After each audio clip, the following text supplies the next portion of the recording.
Good morning বন্ধুরা। আজ 22শে June 2026। Guwahati থেকে আজ আমার বাড়ি ফেরার পালা। তবে ফেরার আগে গৌহাটিতে আমি যে হোটেলে ছিলাম সেটা আপনাদের একটু দেখিয়ে দিই। Hotel grace in, room number 403।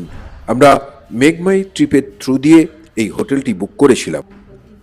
ঢুকেই বাঁদিকে একটি টেবিল, যাতে ইলেকট্রোকেটলি, কাপ, ডিশ, দুটি জলের বোতল এবং চায়ের সরঞ্জাম কিছু দেয়া আছে। বড় বড় দুটি বিছানা, সঙ্গে ব্ল্যাঙ্কেট। এরপর চলুন টয়লেটটা একটু দেখে নিই।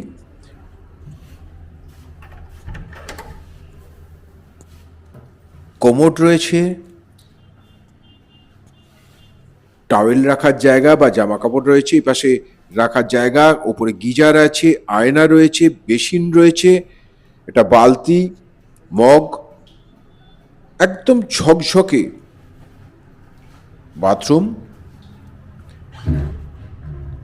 এখান থেকে বাইরেটা দেখা যাচ্ছে জানলার ভেতর থেকে। ডান দিকে গেলে এয়ারপোর্ট, বাঁদিকে গৌহাটি স্টেশন চলে যাচ্ছে রাস্তাটা। আর এখানে একটা বড় একটা আলমারি দেয়া আছে, আপনারা জামা কাপড় রাখতে পারেন।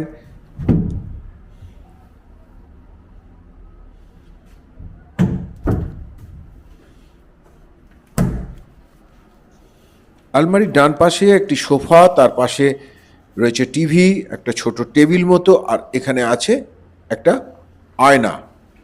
সাথে বাঁদিকে একটা স্টিলের চেয়ার দেয়া আছে, আর খুব বড় বড় দুটি বিছানা আছে।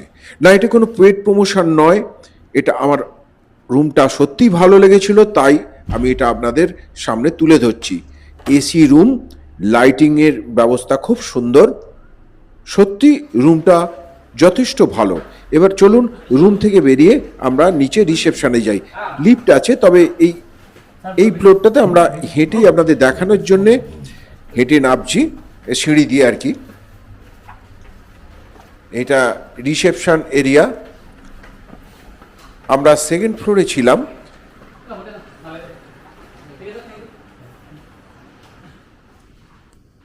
বিভিন্ন এখানে অনেকগুলো রুম আছে চারপাশে।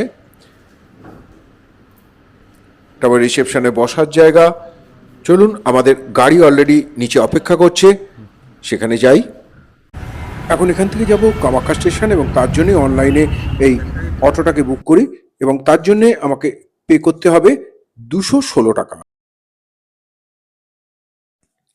আমরা এখানে যে হোটেলে ছিলাম, অর্থাৎ গ্রেস ইন, তার স্টাফেদের ব্যবহার সত্যি খুব ভালো। কিন্তু যেটা খারাপ সেটা না বললে চলবে না, সেটা আপনাদেরও জানা দরকার। সেটা হচ্ছে খাবারের মান। এখানে খাবারের মান অতীব বাজে এবং দাম অনেক বেশি। তাই চেষ্টা করবেন অনলাইনে খাবার আনিয়ে খাওয়ার জন্য। আমরা একবারই টেস্ট করার জন্যই খেয়েছিলাম, আর আমরা ওখান থেকে খাইনি। এখন সময় সকাল 10:30, আর কামাখ্যা স্টেশন থেকে আমাদের ট্রেনের টাইম হলো সন্ধে 6:15-তে। এখন বাজে সকাল 10:25, আর আমাদের ট্রেন কামাখ্যা স্টেশন থেকে ছাড়বে সন্ধে 6:15-তে। ফলে এই 7 থেকে 7.5 ঘন্টা কাটানোর জন্যে আমরা যেটা করেছি সেটা হচ্ছে কোনো হোটেল বুকিং না করে কামাখ্যা স্টেশনে এসি রিটায়ারিং রুম আছে সেটাকে বুক করেছি। কি কি ধরনের রিটায়ারিং রুম এখানে আছে, তার ভাড়াই বা কত, কি কি ফেসিলিটিস আছে, আর ঠিক কিভাবে আপনি বুক করবেন, সবটাই জানতে পারবেন আমার আগে করা এই রিটায়ারিং রুমের ওপরে ভিডিও থেকে। এই ভিডিওটির ডেসক্রিপশন বক্সে তার লিংক দিয়ে দিলাম। যারা আমার চ্যানেলে নতুন তাদের বলবো আমার চ্যানেলটিকে সাবস্ক্রাইব করুন, এবং এই ধরনের ইনফরমেটিভ ভিডিও বানাতে আমাকে উৎসাহিত করুন। আমার এই ইনফরমেটিভ ভিডিও আপনাদের কেমন লাগছে প্লিজ কমেন্টস করে জানাবেন, আর ভালো লাগলে শেয়ার এবং লাইক করতে ভুলবেন না কিন্তু। খুব শীঘ্রই আসতে চলেছে রায়ডাক রায়মনা জঙ্গল সাফারি নিয়ে আমার এই ব্লগে নতুন ভিডিও। যারা এখন এখানে আসবেন তাদের জন্য একটা ইনফরমেশন দিয়ে রাখি।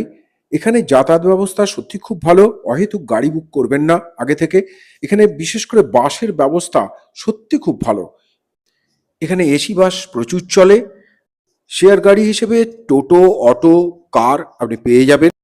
আর সবশেষে তো অনলাইন ক্যাব বুকিং আছেই। কথা বলতে বলতে আমরা প্রায় কামাখ্যা স্টেশনের কাছাকাছি এসে পৌঁছেছি। তাহলে আজ এই পর্যন্তই। আবার দেখা হচ্ছে আমার নতুন ভিডিওয় নতুনভাবে আপনাদের সাথে।